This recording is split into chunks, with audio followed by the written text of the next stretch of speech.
ETF index mutual funds నేర్చుకుని stock మార్కెట్లో రాణించాలనుకుంటున్నారా? వెంటనే ఈ నెంబర్కి కాల్ చేయండి. నమస్కారం.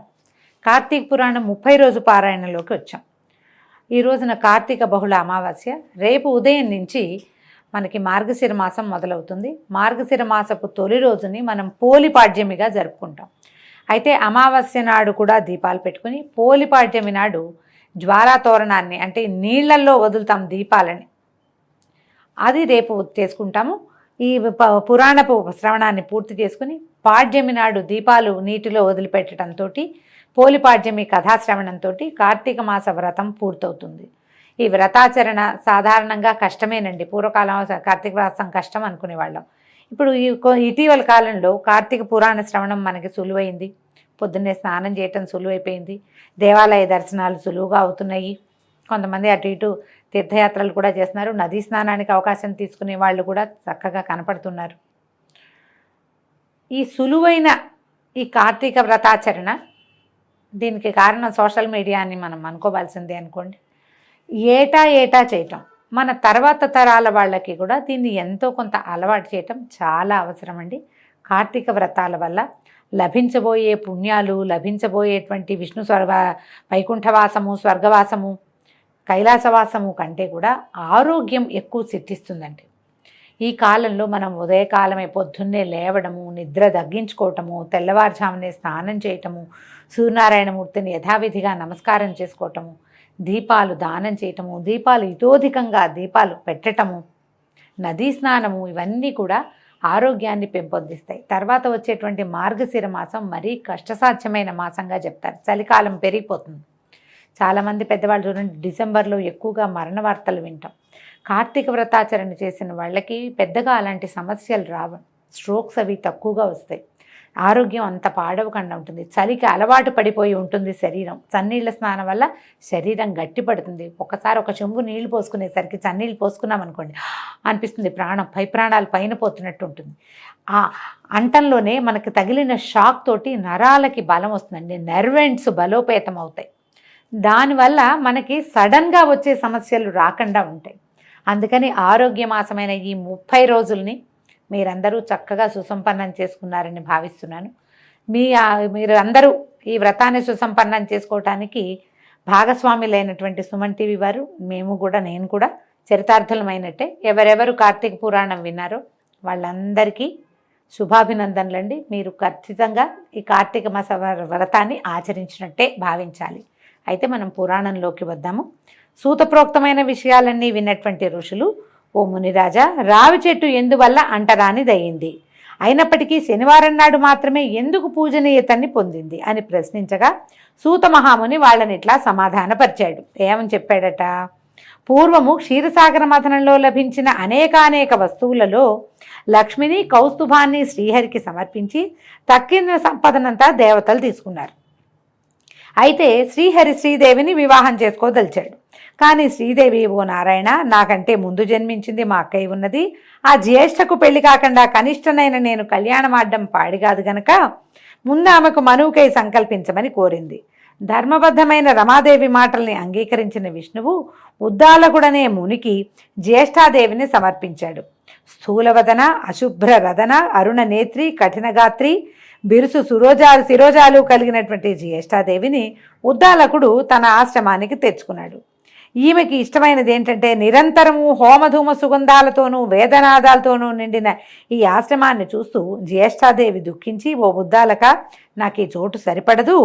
వేదాలు ధ్వనించేది, అతిథి పూజా సత్కారాలు జరిగేవి, యజ్ఞయాగాదులు నిర్వహించబడేవి అయిన స్థలాల్లో నేను నివసించలేను.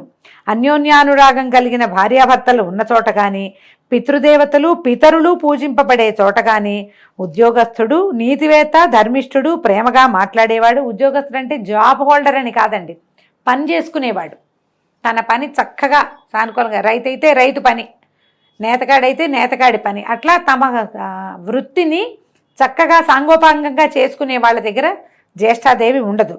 ఉద్యోగస్తుడు, నీతివేత్త, ధర్మిష్ఠుడు, ప్రేమగా మాట్లాడేవాడు, గురు పూజా దురంధరుడు ఉండే స్థలాల్లో కూడా నేను ఉండలేను.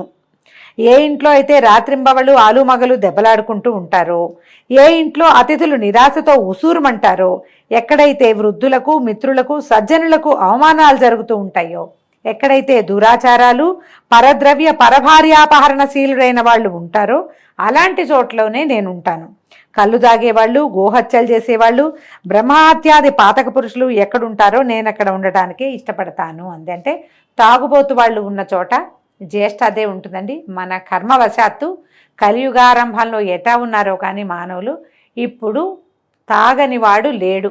తాగని వాళ్ళు ఉన్న ఇళ్ళు ఉన్నాయి, లెక్క పెట్టచ్చు మనం. తాగుబోతనం అత్యంత సహజమైన విషయంగా, అది హీరోయిజంగా కూడా భావింపబడే కాలంలోకి వచ్చేసామండి మనం. అన్ని కొట్లు మూతపడతాయి కానీ తాగుబోతు కొట్లు మాత్రం మూతపడవు. మన పరిస్థితి అది.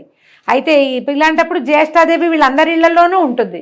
వీళ్ళకి ఎప్పుడు ఏదో ఒక సమస్య ఉంటుంది. వాళ్ళ వల్ల ఆ ఇల్లంతా సమస్యల భూయిష్టంగానే ఉంటుంది. ఇది పురాణంలో చెప్పబడిందని నా సొంత మాటలు కావు, నా ఉద్దేశం అదే. నాకు కూడా అలాంటి ఉద్దేశమే ఉంది. పురాణంలో ఖచ్చితంగా చెప్పబడింది.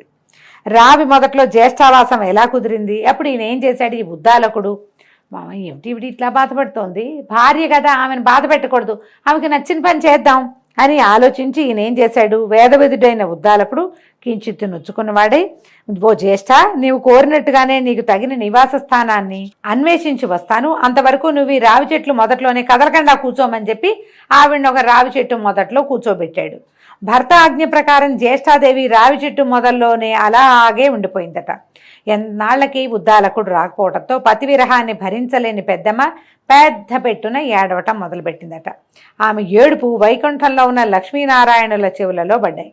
వెంటనే లక్ష్మీదేవి, మా అక్కయ్యను ఊరడించవయ్యా అని బతిమలాడింది భర్తను. మా అక్కకి ఏదో కష్టంగా ఉంది, ఇది ఇప్పుడు కూడా చేస్తాం మనం. అక్క చెల్లెలకి ఏదైనా ప్రాబ్లం వస్తే భర్తను అడుగుతాం, వాళ్ళ ప్రాబ్లంలో ఉన్నారు సాయం చేయమని అడగము. సాక్షాత్తు శ్రీమన్నారాయణుడు ఆయన చేయకేం చేస్తాడు. ఈ భార్య మాటలు విని ఆయన ఏం చేశాడు, ఈవిని కూడా తీసుకుపోయి కమలా సమేతుడై జ్యేష్ఠాదేవి ఎదురుగుండా ప్రత్యక్షమయ్యి ఆమెను ఊరడించి, ఓ జ్యేష్ఠాదేవి, ఈ రావి చెట్టు నా అంశతో కూడి ఉంటుంది కనుక నువ్వు దీని మూలంలోనే స్థిర నివాసం ఏర్పరచుకుని ఉండిపో. ప్రతి ఏటా నిన్ను పూజించే గృహస్థుల యందు లక్ష్మి నివసిస్తూ ఉంటుంది అని చెప్పాడు. అయితే ఆ నియమాలలోనే ప్రతి శనివారము రావి చెట్టు పూజనీయగాను అక్కడ జ్యేష్ఠాదేవిని షోడశోపచార విధిగా అర్చించే స్త్రీల పట్ల శ్రీదేవి అమిత కరుణా కలితే అనుగ్రహించేటట్లుగా ఏర్పరిచాడు. ఈ విధంగా శనివారం నాడు రావి చెట్టుకి ప్రదక్షిణాలు చేయొచ్చు. శనివారం నాడు ముట్టుకోవచ్చండి, మిగిలిన ఏ రోజుల్లోనూ ముట్టుకోకూడదు. ఇది లెక్క. పురాణంలో ఇట్లా చెప్పారు. ఓ ఋషులారా, సత్యభామకు శ్రీకృష్ణుడు చెప్పినట్లుగాను నారదుని చేత పృథు చక్రవర్తికి చెప్పబడిన విధానంగాను నేను మీకు ఈ పద్మపురాణాంతర్గత కార్తీక పురాణాన్ని వినిపించాను. ఎవరైతే ఈ కార్తీక మహాత్మ్యాన్ని చదువుతున్నారో, వింటున్నారో, వినిపిస్తున్నారో వారు సమస్త పాపాల నుండి విడిబడి విష్ణు సాయుధ్యాన్ని పొందుతున్నారు అని సూతుడు చెప్పగా విని సంతసించిన ఋషులు అక్కడి నుంచి బదరీవన దర్శనాకాంక్షులై పయనమయ్యారు. అంటే కార్తీక మాసం అయిపోయాక మార్గశిర మాసంలో ఋషులందరూ నైమిషారణ్యం నుంచి బదరికాశ్రమానికి, అంటే మనం తెలుసుకున్నదే బదరీనారాయణుని సేవించడం కోసం బద్రీనాథ్ అని చెప్పుకుంటాం కదా, అక్కడికి ప్రయాణమయ్యారటండి. దీంతో మన 30 రోజుల కార్తీక పురాణ శ్రవణము పూర్తయిందండి.